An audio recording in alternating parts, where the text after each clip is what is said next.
Alright Samuel, so you've got a bit of an update for your control panel. Yeah.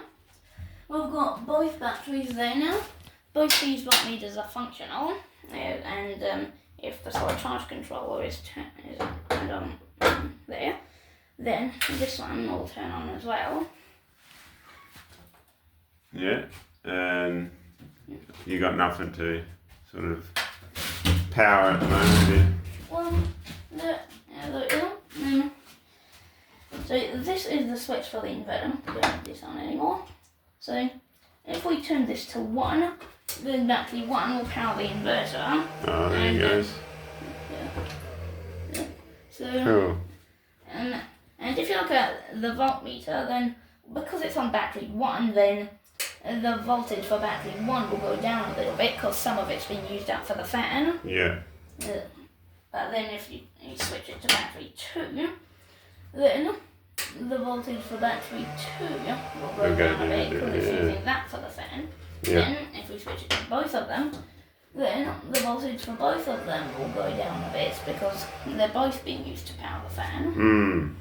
Oh. And you wanted to get a bigger inverter down the track? Yeah. 2,500 watt or something? Yeah, so far this one is 1,000 watts, which is okay for right now, but with the rest of the equipment in here, it might need to be more. Yeah, and you've still got some holes there, so... Yeah. This will be for the temperature monitor, and this will be for the locking system for the door. And this one will be for the main systems monitor. There'll be a workbench over that side with that cabinet there. But for the processing devices, there'll be there's going to be some other devices here as well. The main switch panel will be here. Yeah. There'll be a lighted speaker controller there, for example, and there'll be a processing device for that, which will be there. So then that'll connect to there, and then you input you provide inputs through the controls, and that gets processed by the devices over there. Then that sends it to whichever part of the workshop corresponds to it. So. Cool. And you've already got something ordered or not? Or you just got that, didn't you? Well, that was the temperature. Well, we've also ordered the components for it, for the circuit board that goes in there. Yeah. And then you've got to buy something else, don't you, from Ultronics for that?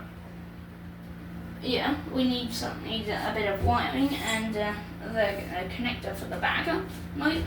Almost all of the devices that are actually going to be, all the standalone devices that mount into the holes will be, for example, these ones just the switch is mounted in there and the wire's connecting to the batteries and to the solar panel for this one.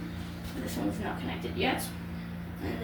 But for these ones, they'll be in their own casings and they'll be using circular connectors behind them. Then that'll connect to the devices there, which will also have these on there. And then, so basically on the processing devices, there'll be inputs from the controls and outputs to the part of the workshop that they're meant for, and an output to the systems monitor. And the actual display for the systems monitor will go here. That'll be in its own casing. The display will be a similar size to this, a bit smaller.